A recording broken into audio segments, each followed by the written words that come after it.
Dímelo, mi gente. What is up? And welcome back to another live interview here on Gonzalez Media TV on Millions. As always, I'm your host, Jose G. Make sure you give me that follow on Instagram, Facebook, and on TikTok at Jose G Official.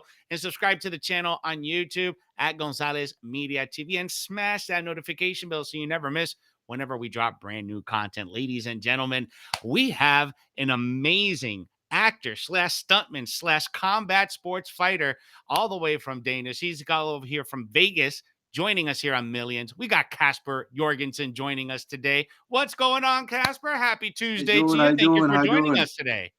Thank you, thank you, thank you. Glad to be here. It's my first time.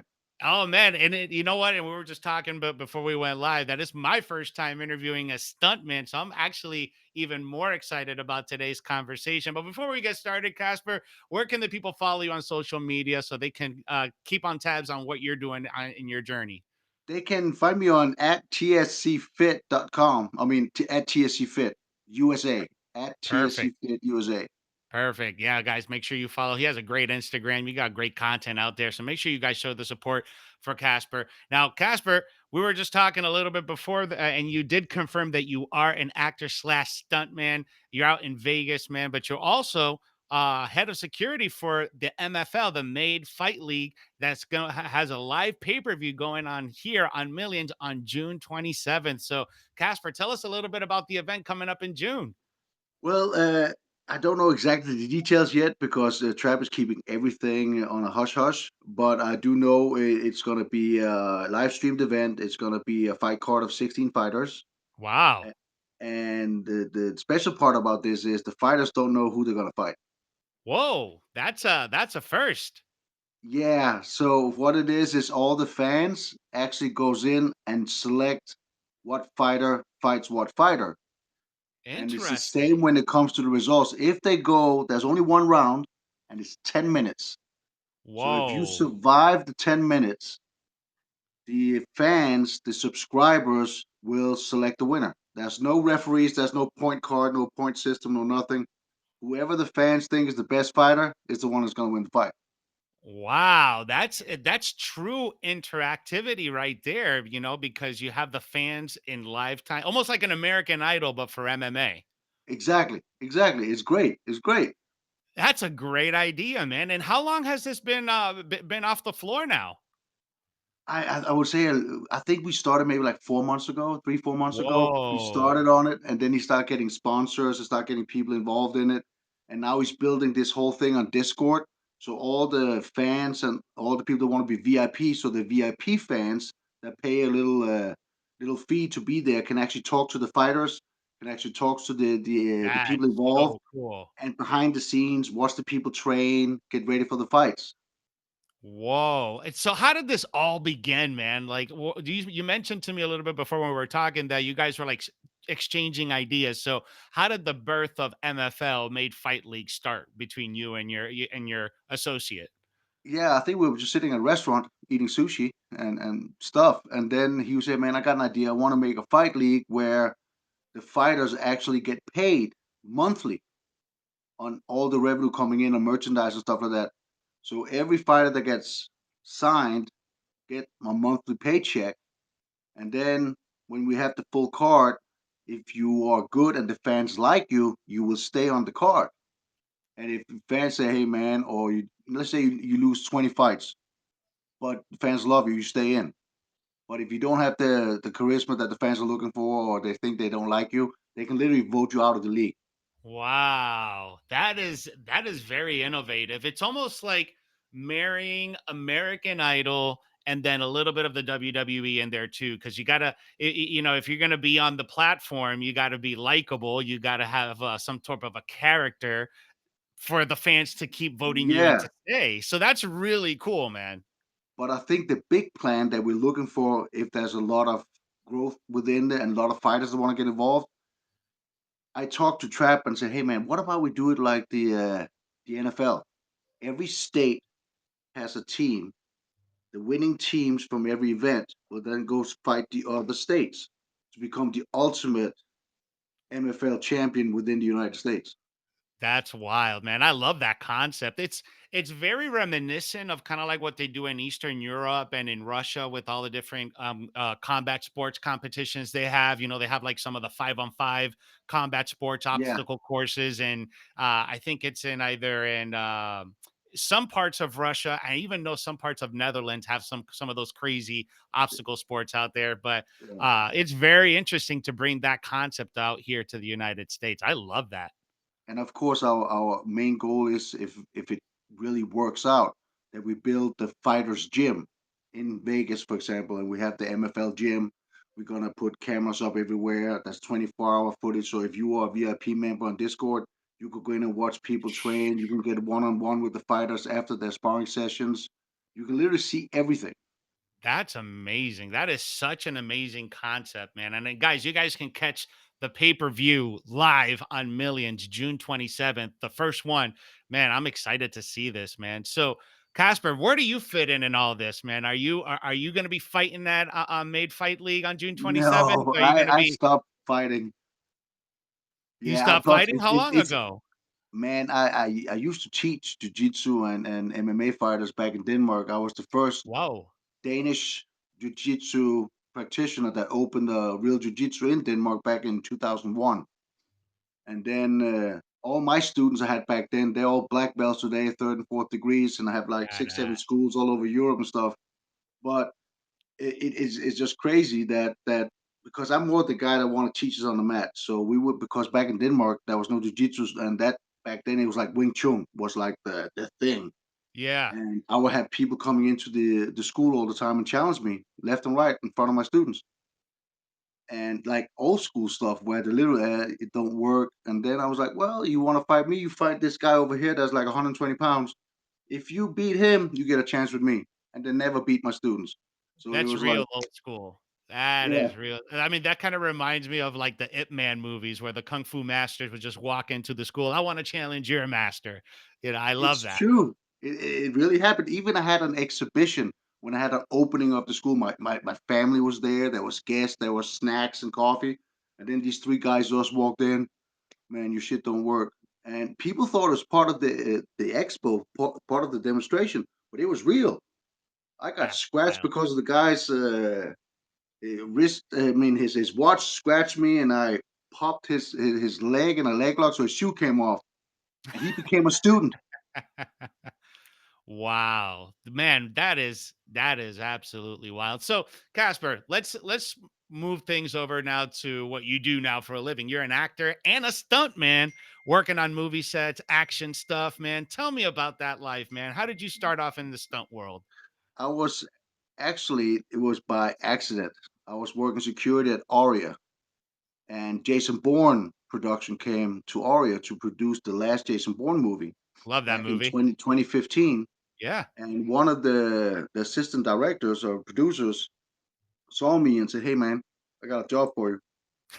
And before I knew it, I was in the movie, standing there saying hi to Matt Damon and doing a scene with Matt Damon, and that's how it started. It was just by accident. Whoa. And then they That's said, "Hey, man, we crazy. you got to do part of SWAT." So when the SWAT guys come in, we were training with LVMPD, a SWAT trainer. We were training SWAT techniques, and it was just great. It was a really great experience.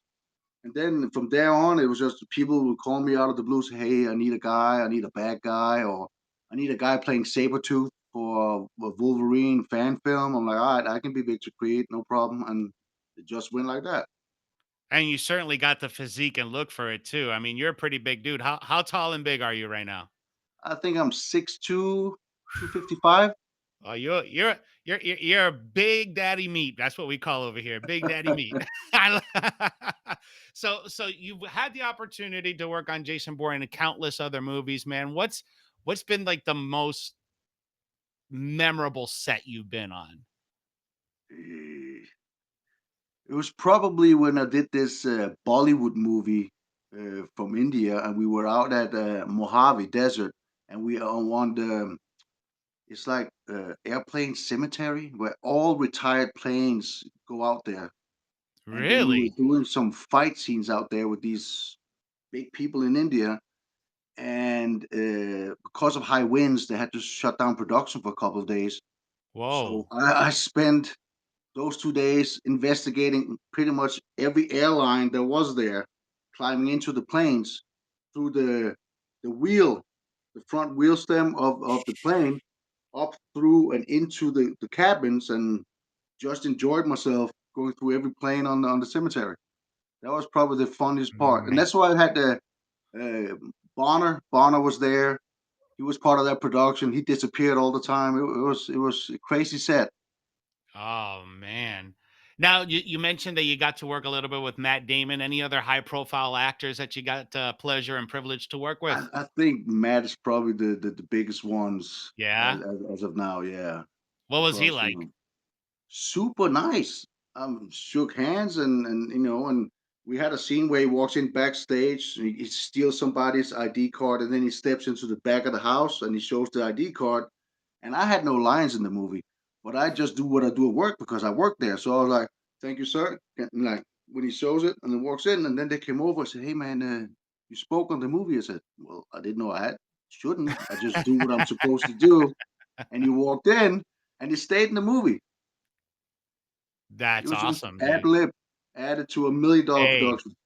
that's sometimes the best scenes are ad lib or improv, man. Those are those scenes. I've been, I've done some commercial acting, not action like you. I'm not as sophisticated like that, but yeah, I did some background acting for like some commercials and things like that. And I understand where you're coming from. So, man, that is so absolutely cool, man, that you have had the life to experience that. Now that you've been in this business of being a stuntman, being on set and things like that, I'm sure you've grown appreciation of how things are made. The movies, when the producers are changing ideas or swapping lines, or oh, maybe this angle works better or this angle works better. Yeah, Have you now gotten the itch to maybe like start doing your own stuff and start doing like maybe making your own movies, kind of like what the guys with John Wick did. Those guys were huge yeah. stuntmen, and then they became directors. Is that something in Actually, the we just in the did something future? for John Wick. We actually just did something for John Wick. We did a production here in Vegas called Las Vegas Traffic, and it's Uh-huh. about human trafficking, especially children, for that kind of bad movie, right? And then one of the lead actors, Johnny, he was like, "Hey, the John Wick universe wants us to shoot a little movie that looks like John Wick, so he could promote himself." That's So so cool. we shot this little thing, and it looks exactly like a John Wick movie. And it got sent Whoa. in, and apparently it got sent into the big. Even I think they said Sylvester Stallone got a direct video, not even through his agent, but to Stallone himself. Nice. And James Gunn got the Wow. yeah, like Huge just out of the names. blue. I'm just like I didn't even know how they got a hold of these people, and it won some awards for martial art movie awards and stuff like that because there's a lot of kung fu fighting in it. One of Yeah. the lead actors actually trained at the Jackie Chan Academy out of Hong Kong, so it was that kind of set. But I will say the set where most changes happened was we did a TV show from China called 7 Days, and it was based off the movie Taken, Okay. but it was a Chinese show, and it was a huge success in China. So you had all these people flying in from China to do this thing, and they had us shoot in 120-degree weather out of this abandoned old gas station. There was no AC. There was nothing. I'm telling you, people dropped like flies At left and right. 120 And I degree went to the weather. Yeah. hospital. It was crazy, and there was lines were just like limited. They would literally change the lines daily. So if I prep the day before for whatever's going to happen tomorrow, I come in and say, "Oh, we changed it. Just say something. Just make something up." All right. It was like so like not structured at all. But the TV show is amazing. It looks really really good. That's so cool, man, that you get to you get to do those things. Not everybody has these opportunities, and you're incredibly blessed, Casper. Well, I haven't gone to a single audition. Every time it's like an email or a phone call to say, "Hey, man, we need you. Make a You got self the look, tape." man. You got the And look. then Are you always typecasted? Big bad guy. yes, Working. yes, Working SWAT or goon or something like yeah, that. always a bad guy. It's always that. So, Casper, talk to me about TSC Fit. Is that your company? What's TSC Fit, and how can the people be a part of it? Well, it's pretty much a system of training that I've developed. I'm not a religious guy. I tore my hamstring and meniscus and all that stuff, and sitting, being not able to move around.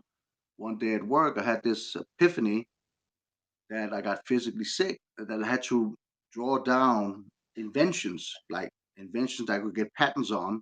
And the more I made these 14 inventions on paper, I felt normal again. It was like my purpose of life. And now I got two patents already on workout equipment that nobody ever thought of. And it's literally re-educating what we were learned or told how you're supposed to do stuff. Because let's go back in history. Everything we know came from the 1800s when a strongman lifted a rock or a dumbbell or barbell in the circus, and then they were sitting writing in the audience how to make, training, and all the industrial revolution that came out with training equipment. They were all based off the strongman in the circus. But here's this thing: the strongman in the circus was not an athlete; he was an entertainer. Nobody Mm. knew that he was in pain or he had torn muscles or whatever. He would go backstage and probably put ice on or be in hell of pain. But because it was his only way of living, he would go back out and do the show again over and over and over again to make his money. But we only saw the result and not the fallback of his feat of lifting crazy stuff. So I created this system. So I actually took the basic flat bench that everybody started on 200 years ago that was made off the ground, and I redesigned the flat bench a little bit like the back of a tank top, so you can actually move your shoulders up and down. So there's no transfer of energy in to tear up your shoulders and biceps. You're just lifting straight up and down from the bench. So I redesigned the bench, got a patent on it, and that is what I'm producing now. We're trying to find people that want to manufacture it or lease the patent because it's the solution to not having injuries, surgeries, issues. Because if you ask anybody that does chest, you got shoulder injuries, and they'll go, "Yep, Yep. yep, I got this one yep, right here. yep," and that's just that simple solution. So I That's created that, amazing. and then that's what I'm trying to promote and come up with, re-educating, make it safer for everybody, so they learn to actually use the chest instead of using front delt, triceps, and biceps to lift stuff. And is there a website that the people can go to so they can Yeah, learn more about TSC Fit? yeah, they go to tscfit.com, and then boom, there's some stuff got on there, and got a patent for some universal handles, so you don't have to go around looking in boxes at the gym to find the handle for this exercise or that exercise or whatever you need to do. It's all in one handle, so you got a vertical, a horizontal, and you got a vertical handle in one. You just pick and choose what you want to use it for, and then take it in your bag and leave. You don't have to worry about anything in the gym. Casper, man, you are an absolute legend. You're a fighter, you're an actor, a stuntman, and an entrepreneur, and an inventor. I That's right. absolutely love you, man. You're awesome. Thanks, man. Hey, so Casper, before we head out, I always like to give all my interviewers a quick minute or two to shout out whoever you'd like, right? I think it's so important that we always acknowledge those people that help us on our journey, either in fighting, in acting, in stunt work, right? Even in starting a business, I think it's always important that we take a moment to, acknowledge those people. So, Casper, the floor is yours, my friend. Thanks, man. Of course, I want to say thanks to Trap Gambino, Big Daddy, because if it wasn't for him, we would be sitting here talking right now. And for the whole MFL league, all the fighters, everybody that's involved, from ring girls to, man, we got a lot of ring girls already. We know there's only one round, so I don't know why we got so many ring girls. But anyway, I want to thanks to all of MFL, and then of course my buddy Jeff J, that is the main inventor. He's pretty much a guy that will just look at stuff and then he will make it. You give him a project and he makes it out of the air. So he's like the guy that drove me to, yeah, man, put in a patent. I got a lawyer. I got something. Let's do it. Let's And do then it. it's Let's just do been it. just been like that ever since. So of course, and then my family and my wife India in the back, because if it wasn't for her support, I wouldn't be here today. I would have given up a long time ago. And she's my drive because I want to be able to take care of her so she can retire. Yeah, you got to. You got to write. That's what I'm working on right now. That's it. That's it. well, well, Casper, man, thank you for joining me today on Millions. I appreciate you guys. Make sure you follow Casper Jorgensen, and also make sure you tune in June 27th, Made Fight League live on pay per view here on millions.co, and we'll bring you back about a week before the June 27th day so we can promote the heck out of this so people can Awesome. watch this first of a kind fight league that you guys are in absolute control. So I think this Yes. is fascinating. It's innovative, and I'm looking forward to catching the pay per view live here on Million. So Casper, thank you for joining me, my friend. Thank you, man. Have a great day. You too, mi gente. Make sure you give me that follow on Instagram, Facebook, and on TikTok at Jose G Official, and subscribe to the channel on YouTube at Gonzalez Media TV. I'll be back here in a few minutes. We're being joined by Veronica Vargas, pro MMA fighter. She's got a fight on May 17th, and we're going to be catching up with her here in a few minutes. I appreciate you guys, and I'll catch you guys soon. Thank you. Thank you, Glenn. Take care, Casper. You too, man. Bye.